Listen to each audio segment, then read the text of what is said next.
Hello and welcome to Nationwide on the network service of the NTA. I am Olajide Bello. Many thanks for joining us. Remember, you can watch this broadcast live on our website, nta.ng/live, and on our other social media handles displayed on your screen. Now let's start with the judiciary. The absence of the former governor of Kogi State, Yahaya Bello, has stalled his arraignment in the over 80 billion naira alleged money laundering case involving the defendant. The matter, slated for arraignment before the Federal High Court, Abuja Division, is being prosecuted by the Economic and Financial Crimes Commission on behalf of the Federal Republic of Nigeria. Judiciary correspondent Austin Ayebe reports. Yahaya Bello's arraignment is coming on the heels of a warrant of arrest and enrollment order granted to the EFCC by the Federal High Court sitting in Abuja. Though the defendant was not in court but had a legal representation in Abdulhab Ahmed, Senior Advocate of Nigeria. The Defense Counsel told the court that there was an ex parte order restraining EFCC from arresting and prosecuting the former governor of Kogi State as granted on the 9th February 2024 by a Kogi State High Court. The order, he said, has been appealed against at the Court of Appeal, frowning at another order obtained by the EFCC from Court of Co-Equal Jurisdiction. He went further to say that, going by the judicial process, the Federal High Court lacks jurisdiction to hear the matter. But counsel to EFCC, Kemi Pinero, Senior Advocate of Nigeria, as the prosecution counsel, said the order obtained on the 17th April was a different one, which empowered them with warrant of arrest, on which the security personnel laid siege at the defendant's house before a governor with immunity came to whisk him away. The prosecution counsel contended that the defendant's counsel, having announced appearance for the former governor, should accept service on his behalf. Counsel to the EFCC held that if the former president of the United States of America, Donald Trump, could appear in court for trial in person, there was no reason why a former governor would be dodging arrest and subsequent arraignment. Having had argument from parties, the presiding judge, Justice Emeka Nwite, adjourned the matter to 23rd of April 2024 for ruling. The court order is for its production on the next adjourned date, and the state will ensure that it's produced in court. Section 12 of AJA also allows a law enforcement agent to break down any premises where a defendant may be hiding. Meanwhile, Justice Emeka Nwite has fixed 22nd of April 2024 for counsel to Binance Holdings Limited and two of its executives to move the application for bail of the second defendant, who has been in custody for more than 6 weeks. This is to enable counsel to the EFCC respond to some of the fresh issues raised in the affidavit by the defendant. From the Federal High Court, Abuja, Austin Ayebe, NTA News. Meanwhile, the federal government has frowned at the bizarre drama confronting the Economic and Financial Crimes Commission, EFCC, in the course of its efforts to perform its statutory duty. The Attorney General of the Federation and Minister of Justice, Lateef Fagbemi, described the development as a matter of very grave concern. Fagbemi affirmed that beyond doubt, operatives of the EFCC are given power by the law to invite any person of interest to interact with them in the course of the investigation into any matters regardless of status.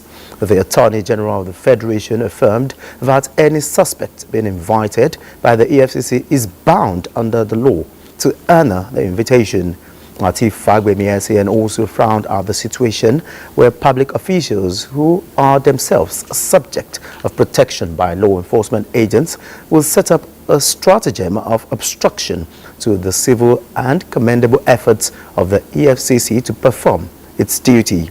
The Attorney General of the Federation and Minister of Justice, who is the Chief Law Officer and an ardent believer in the rule of law, advised anyone who has been invited by the EFCC or any other agency to immediately toe the path of decency and civility by honoring such invitation instead of embarking on temporizing self-help capable of putting the country in bad light before the rest of the world.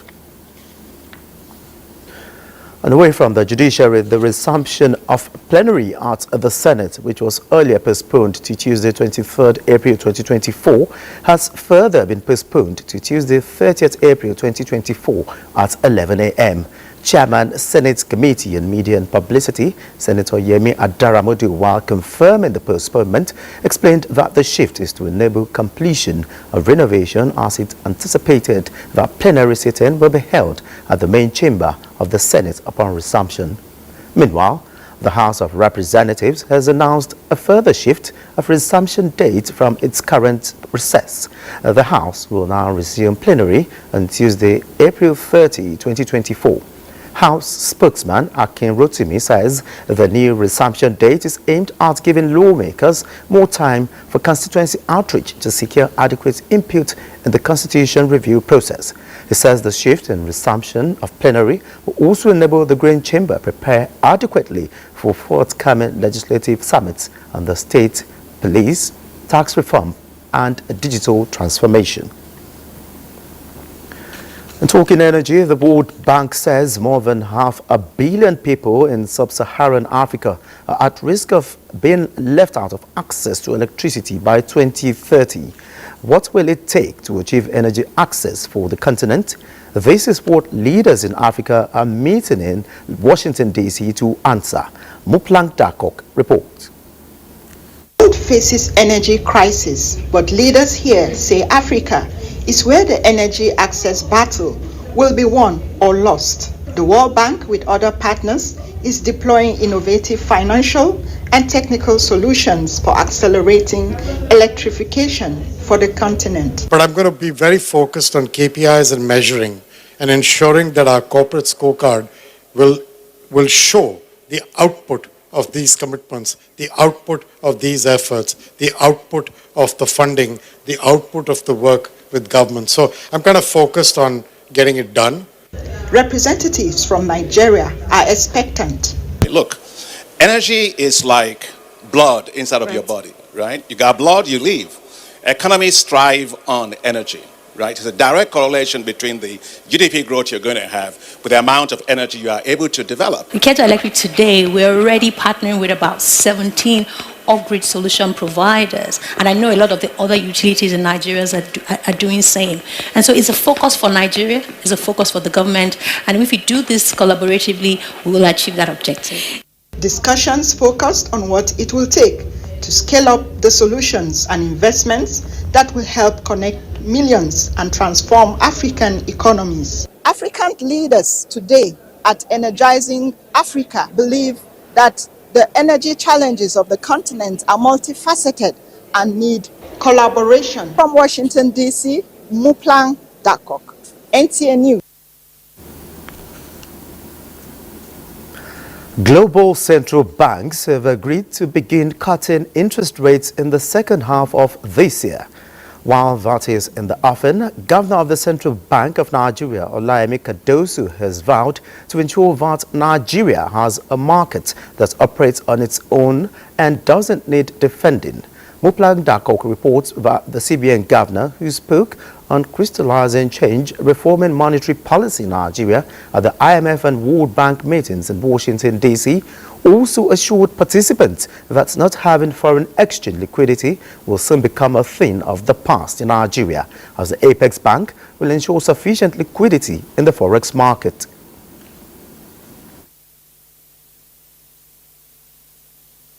I think between yesterday and today, we had about 600 million US that came into the reserves account. So I wouldn't let people get too excited about this thing. All I will say is that we are looking towards ensuring that we have a market that operates on its own, willing buyer, willing seller, and price discovery. That's where we're going to.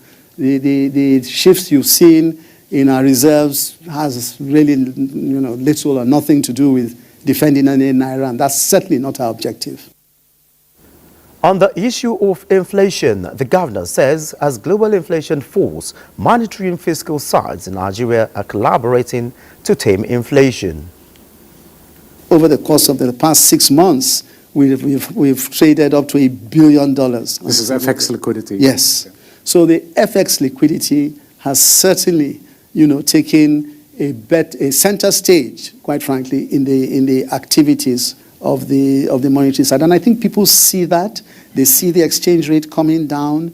They understand that, or we continue to talk about the fact that they pass through. There's a lag, but ultimately the objective is to ensure we can moderate it.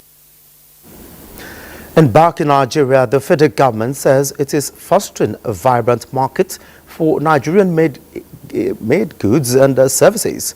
The aim is to create more jobs, boost economic diversification efforts, and reduce reliance on imported goods.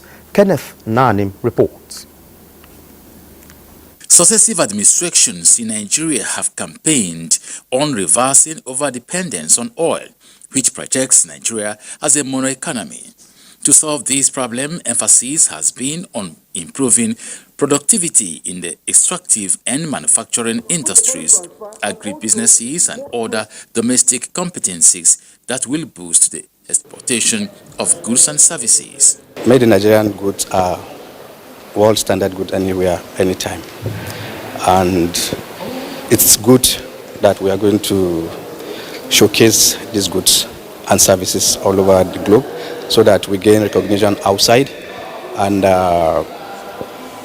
which will create a lot of jobs and boost our economy. The MDAs saddled with these tasks are here brainstorming to identify the gaps in marketing made in Nigeria products. I'll learn more and then dig more. Discussions of this forum also reveal that the success of this initiative is dependent on adequate collaboration between government and the private sector.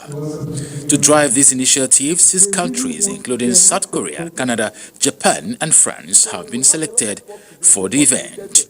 Part of the mandate of this forum is to develop a comprehensive strategy that will showcase the strength and innovations in the Nigerian businesses across sector, as well as to encourage patronage of made in Nigerian products, both locally and internationally. Kenneth Nanim, NTA News.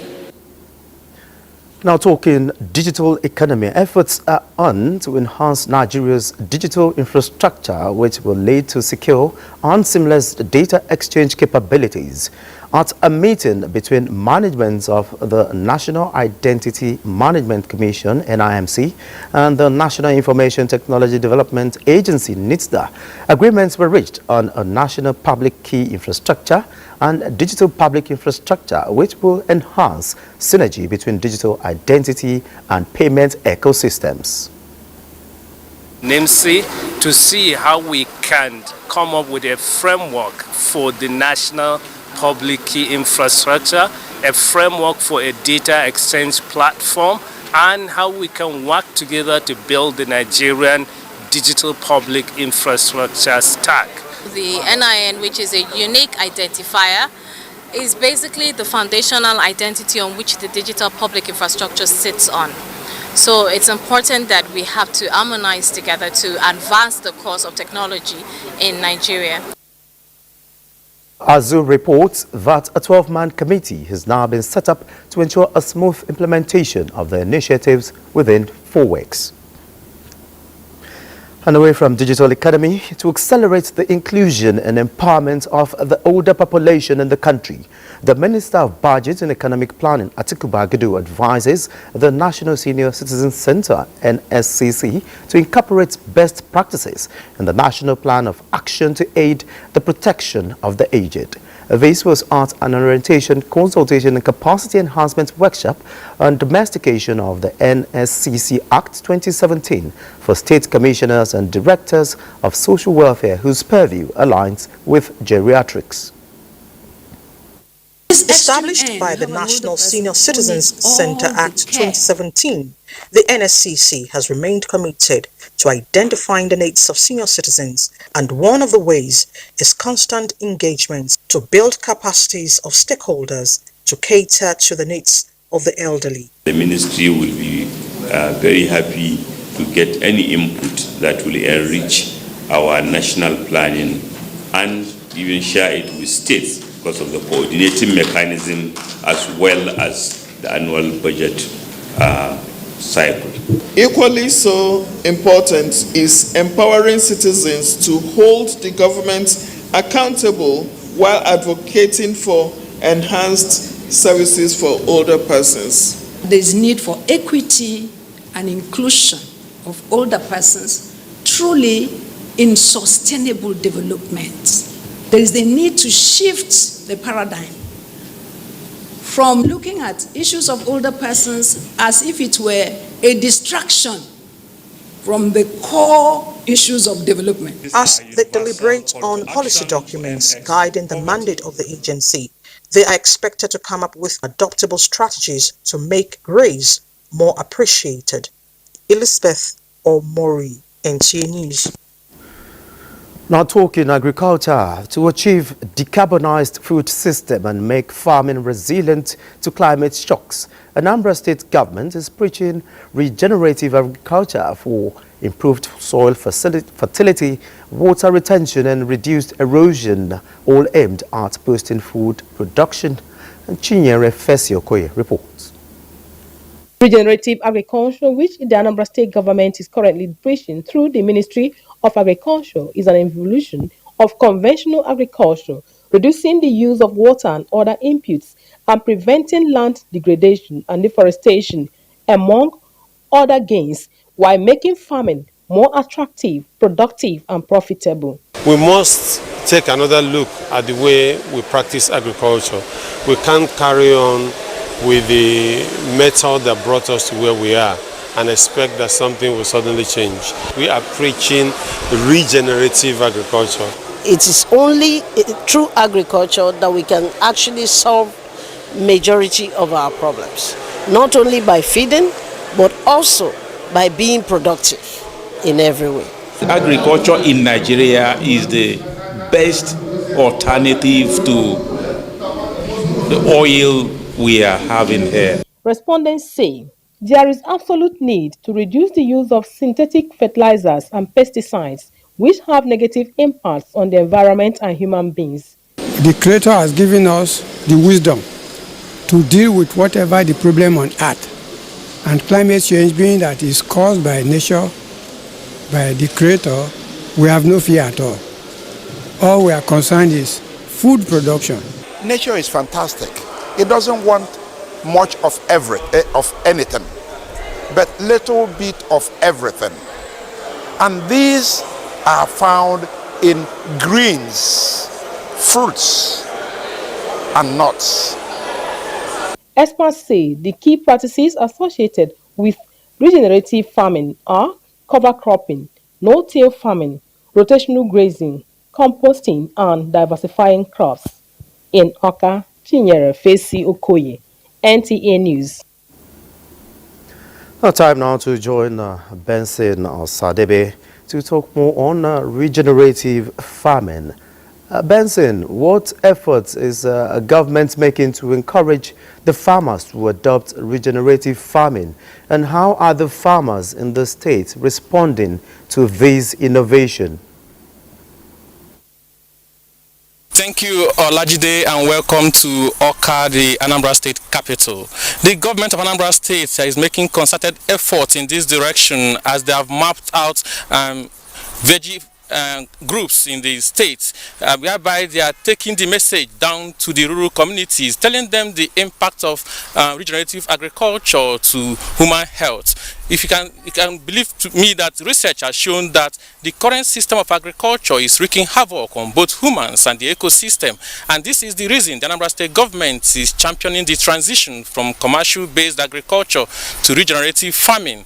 Currently, as we speak, the state government is moving towards this direction, and the aim is to raise consciousness of farmers towards safe food and agricultural practice that will promote healthy living through food sustainability and security. It's right, creating Go ahead. It's also creating a situation whereby they are blending the old method of farming and technologically improved method, which is aimed at giving nature its rightful place in the agricultural sector and food production cycle. This invariably is that the state government is de-emphasizing the use of fertilizers and chemically induced food production, and they are encouraging biodiversity and other natural methods like afforestation, de-emphasizing the issue of deforestation. Okay, Benson, just before I let you go, the farmers are the main target of this whole innovation. How are they taking it? Taking it with wholeheartedly. They are so grateful to the state government, because this is also telling them the impact of living healthy living and healthy eating, and also economical for them, because they are going to nature rather than buying fertilizers and all of that in area of food production. All right, many thanks, Benson Osadebe, for keeping us up to speed with regenerative agriculture from Oka. Many thanks for your inputs. Thank you very much, Olajide. All right, we now join Hingino John Adams in Lagos for the continuation of nationwide news. Hello, Hingino. It's over to you. Olajide. Determined to give global recognition to the annual Lagos International Trade Fair while using it as a platform to project the vast investment opportunities in Nigeria, the Lagos Chamber of Commerce and Industry (LCCI) has found a dependable ally in the Nigerian Television Authority towards actualizing its world-class goal. The Vice President and Chairman of the LCCI, Prince Abimbola Olashore, while leading other team members to the Lagos Network Center of the Nigerian Television Authority, said the NTA is the ideal television station to offer worldwide coverage. Adejoke Odeka has details. The visit of the Lagos Chamber of Commerce and Industry Management team to NTA2 Lagos Network Center is to solidify the mutual relationship between both organizations. The occasion was also an opportunity for LCCI team to intimate NTA2 management of its 38th edition of the Lagos International Trade Fair and solicited the station's support in promoting the activities at the fair.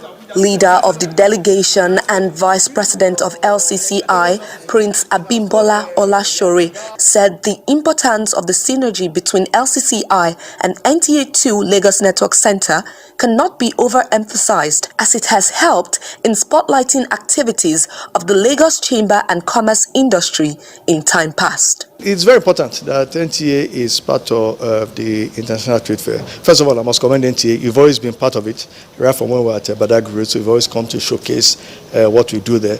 But for this year, we are letting everybody know that it's going to be much bigger, much bolder, and the key thing is I want to start the awareness much earlier.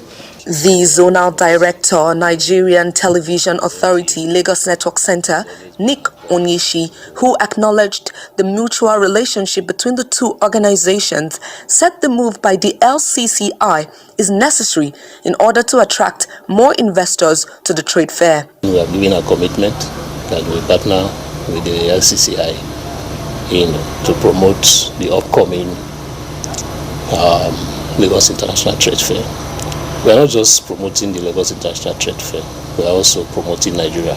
The Lagos Chamber of Commerce and Industry was established for the promotion and protection of trade and industry in the state, and it has taken the responsibility of organizing the annual Lagos International Trade Fair. In Lagos, Adejoke Odeka, NTA News. The Nigerian-born Pelumi Nubi, who safely completed a solo London to Lagos road trip, has been named a tourism ambassador for Lagos State. Governor Babajide Sanwo-Olu conferred the honor when he played host to the travel content creator at the State House Marina. Joy Ken Abapoya reports. For more than 2 months of road travel, facing and scaling through numerous hurdles, the audacious 28-year-old Pelumi Nubi finally achieved her dream of driving from London to Lagos. For the Lagos State government, honoring her as a Lagos State Tourism Ambassador is to celebrate the success of her feat and encourage other females to move from their comfort zones and break barriers. The Lagos State Governor Babajide Sanwo-Olu also gifted Pelumi a house and a branded lag ride vehicle. Once you've had a vision in your mind, take it up, run with it, and walk with it. You will have obstacles, you will have challenges, but each time you drop, you fall. Get up again and say that not only when I achieve that vision that I've set for myself, I'm not going to stop. Chairman Nigerians in Diaspora Commission, Abike Dabiri, who was also present, applauded the solo driver's bravery, noting that Oluwalumi, the car used for the London-Lagos trip, would be placed in the Lagos Museum. Of course, at every state, the Nigerian embassies were there to support her. In fact, without her knowing, they sent information to the borders before she gets there that we don't want any problems. The elated travel content creator who visited the governor alongside her parents and the Vice Chancellor of the University of Lagos says she will do more to promote Lagos State, Nigeria, and Africa as a whole. I feel so blessed. I feel so blessed to be a Lagosian. I feel so blessed to have done this London to Lagos road trip. And honestly, my sincere thanks to the governor, to the president, and to everyone that's made this happen. Pelumi Nubi is the first female Nigerian to solely embark on and successfully complete a drive from London to Lagos. In Lagos, Joy Ken Abapoya, NTA News. That's it from here. Nationwide continues in Port Harcourt after this break. Do stay.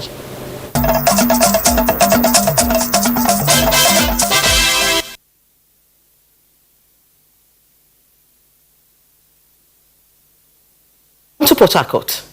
As part of efforts to strengthen relations with host communities, Nigerian Navy is targeting to reach out to 2,000 inhabitants in a medical outreach at Rumulumeni, Port Harcourt. Case Lamaj reports that the initiative is in consonance with the Chief of Naval Staff Policy Directive.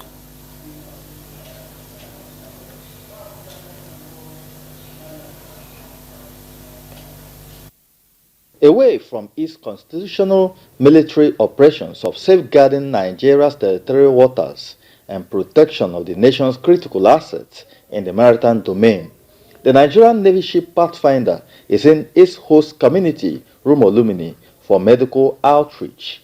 Nigerian Navy believes that health is wealth and it is desirous to contributing to adding value to the quality of lives of residents of its host community. We conduct medical rhapsodies as a means to connect with the communities, that is the host communities, to reach out to them.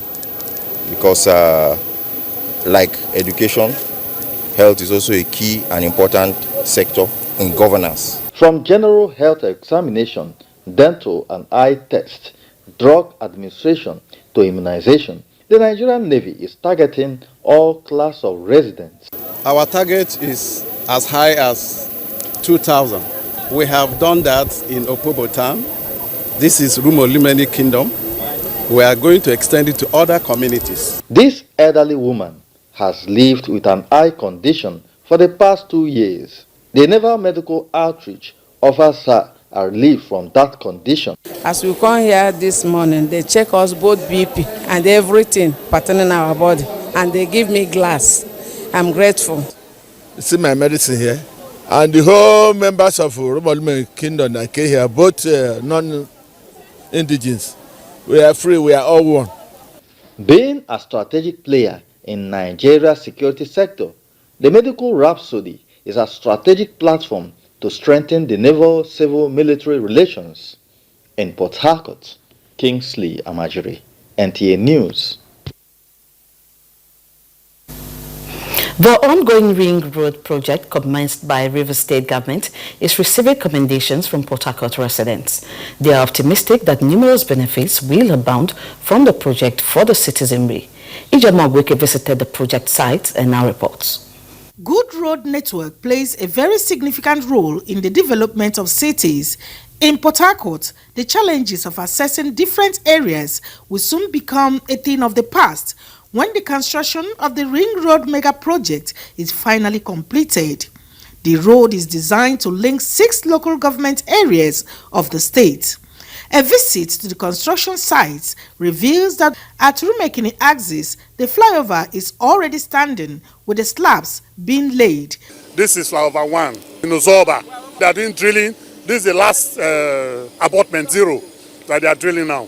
By the time they finish about how many piles, they will round up all the piles here. Then they will continue with the foundations. Despite the gridlock experienced by road users as a result of the construction, the residents say such a mega project will open up different areas for economic advancement in the state. This ring road, especially by Rumosi flyover here, will be of economic value to the people around the vicinity. Not only around the vicinity, for the people of Rivers State and South in general. We want to appreciate the government for the project, but our concern as residents is about the safety of the people using the road. You can see now only one policewoman has been here for the past 1 month. And then the government needs to deploy more police officers here so they can regulate the traffic inflow. There is always traffic whenever I'm going to school, unless I stay till 9 p.m. before the road clears off. But now, apart from the traffic you're seeing now is just because of the construction. But I know that when they are done finally, everywhere will be smooth. The road will go very easy. With the speed at which the construction work is going on, the people are optimistic that the project will be completed in record time. In Port Harcourt, Ijomu Weke, NTA News. And as our offering from Port Harcourt is back to Olajide for the rest of the news. Good evening. Many thanks, Diba Bari from our Port Harcourt Network Center there. The steady decline in piracy and other crimes in the Gulf of Guinea for the past 5 years is exciting ECOWAS and the economic community of Central African states. The 2 regional bodies are now pushing for a review of the Maritime Security Code of Conduct to further strengthen the operations of the Inter-Regional Coordination Center to completely rid the maritime domain of criminality. Kelvin Ewonwaye reports. Of Guinea is notorious for high-stake attacks on ships by criminals. With the help of partners, ECOWAS and ECA's joint maritime security efforts in the past 5 years have recorded appreciable success in securing the busy route. This meeting of the heads of institutions of the Inter-Regional Coordination Center is to review the progress made so far and evaluate financing model for the center and collaboration with partners with a view to identify how to make the work of the center more effective. The Coordination Center has attracted the interest of many development partners. We appreciate the G77++ friends of the Gulf of Guinea, the European Union, the German federal government, and the Chinese government for their different support and assistance. All these communities also have a regional agenda to continue to implement, but the meeting is trying to find some alternative solution on mobilizing additional resources from partners, but also ensuring that the commitment taken by the regional organization on behalf of the member state be fulfilled. The ICC was inaugurated in 2013 with headquarters in Yaoundé, Cameroon. It has the mandate to develop a unique strategic framework to deal with criminality at sea, ensure safety and security, working closely with maritime law enforcement in member states of ECOWAS and ECAS. In Abuja, Kelvin Ewonwaye, NTA. And away from maritime security, the Nigeria Customs Service says it is not only committed to the fight against contraband goods, but to ensure a friendly environment through afforestation. This is when the Adamawa and Taraba Command of the Customs Service embarked on a tree planting campaign in collaboration with a non-governmental organization in Yola to create awareness on the dangers of deforestation. Simon Asha reports. Common knowledge that tree planting is imperative to safeguarding the environment and the ecosystem on the effect of climate change and global warming due to the negative attitude of man on the environment. The tree planting campaign by the Nigerian Customs Service, Adamawa and Taraba State Command in Yola, in collaboration with a non-governmental organization, is a deliberate attempt geared towards mitigating the effect of climate change in the society. The Comptroller, Nigerian Customs Service, Adamawa and Taraba State Command, Salisu Kazaure Abdullahi says the aim of the exercise is to create awareness on the need to stop the cutting of trees and imbibe the habit of tree planting to safeguard the environment. Global warming is caused by the carbon emission and inadequate green environment. So we want to make the environment look more green, to make it greener so that the carbon emission will be less. Now we are planting trees, mostly fruit trees, and we are also planting vegetables so that it can reduce the hardship people go on now on getting food on the table. The trees planted by the Nigerian Customs includes guava, mango, moringa, among other economic trees. In Yola, Simon Asher, NTA News. Now let's join Simon Asher live in Yola to shed more light on the tree planting initiative by the Customs. Simon, what exactly prompted the tree planting initiative by the Customs Service and, of course, the non-governmental organization?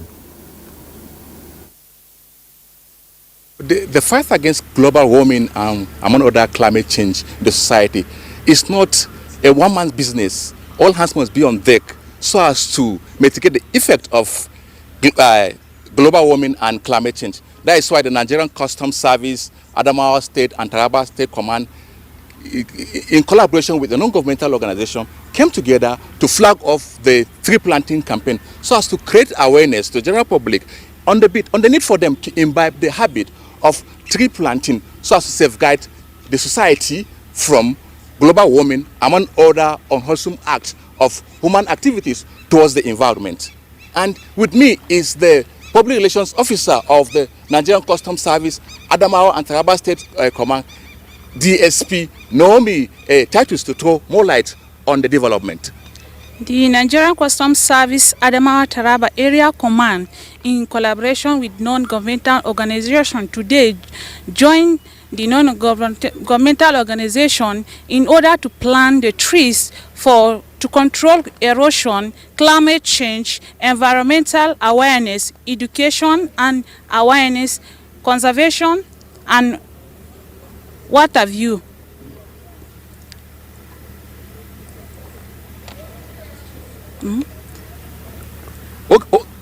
Okay, so what could be the reason for this particular?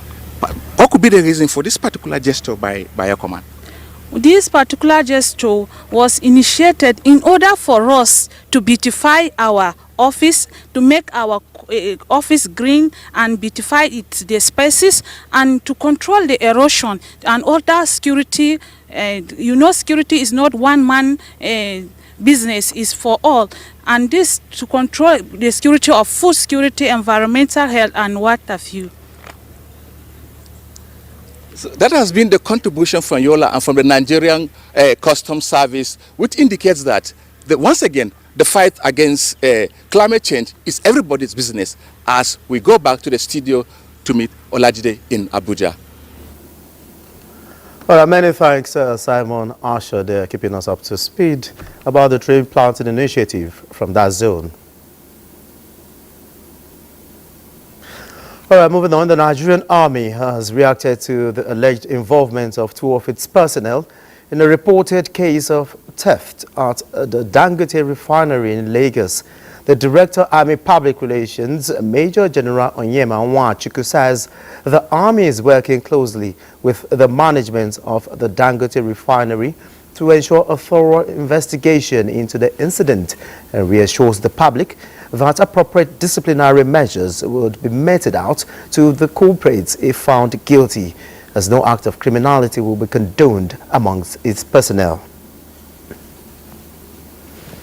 The Inspector General of Police, Kayode Egbetokun, has approved the immediate creation of additional 3 area commands in Ifo, Imeko and Idiroko areas of Ogun State to tackle kidnapping, smuggling and other trans-border criminal activities.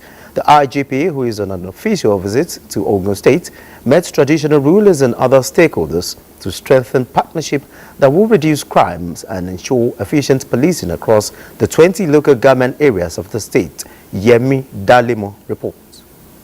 The Inspector General of Police, Kayode Egbetokun, who was received by the State Commissioner of Police, Abiodun Alamutu, addressed a stakeholders meeting where he informed them that the Nigerian Police Force is undergoing a reform process for greater efficiency and announced the creation of additional 3 area commands in Ifo, Imeko and Idiroko areas of Ogun State to tackle kidnapping, smuggling and other trans-border criminal activities.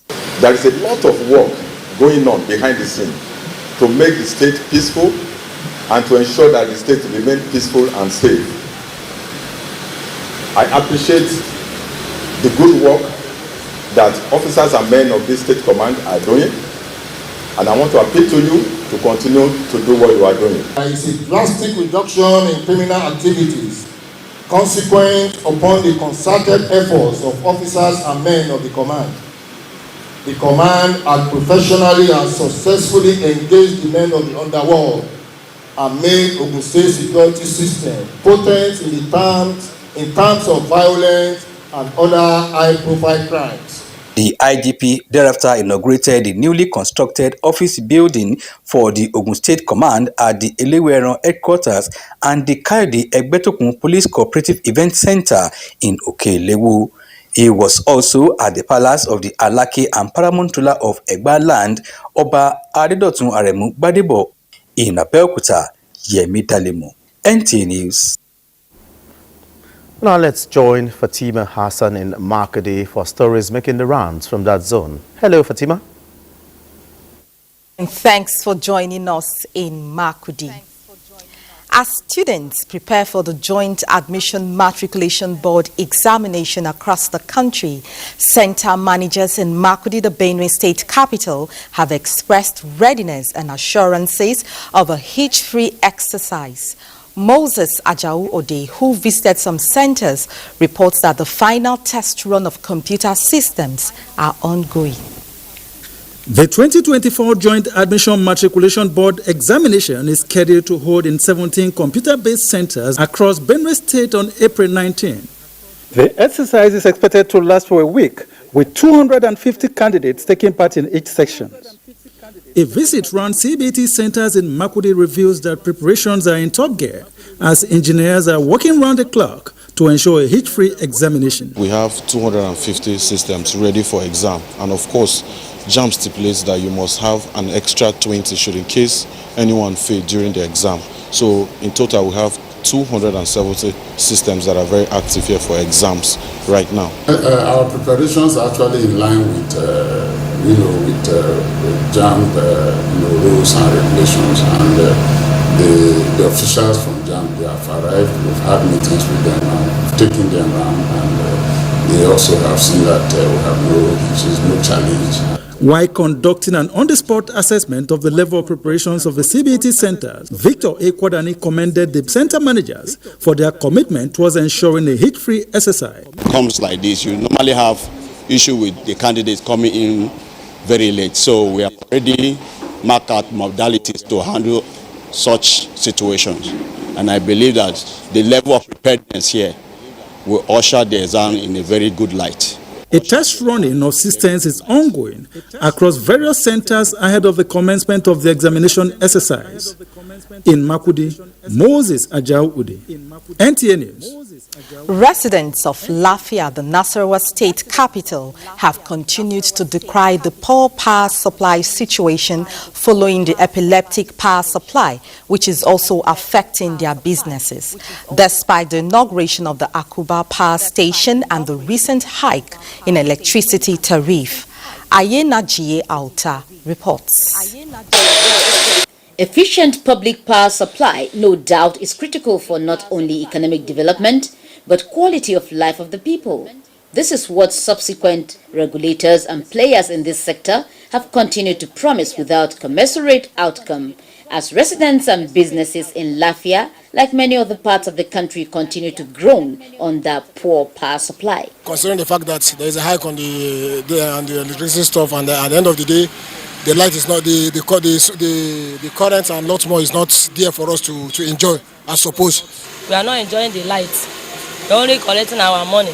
Business owners who decry the situation say it is taking a heavy toll on their relationship with customers who have to bear the extra cost of running their outlets with generators in the face of high cost of petrol. We use JAMB, and a liter is something like the price is becoming high on a daily basis.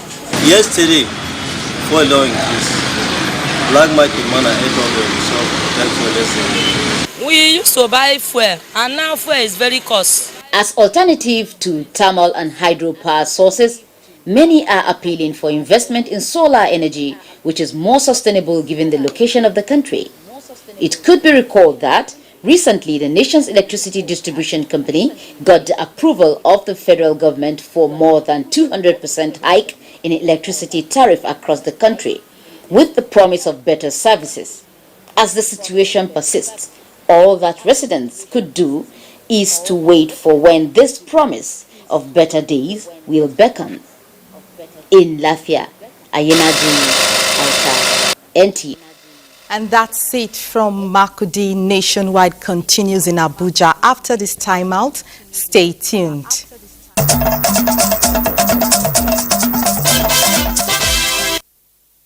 Glad to know you're still there. Towards HIV and AIDS-free society by the year 2030, Centers for Disease Control from across Nigeria and other development partners meet in Abuja at the 4th biannual stakeholders engagement to take stock and re-strategize towards meeting the target. Salwa Khalil Ibrahim reports. HIV and AIDS is a public health pandemic. Many have gone down this line, and some are still living with it. It is a battle that must be won. But beyond HIV and AIDS, quality health care at all levels is a priority. The global response says there's need to have epidemic control of HIV by the year 2030.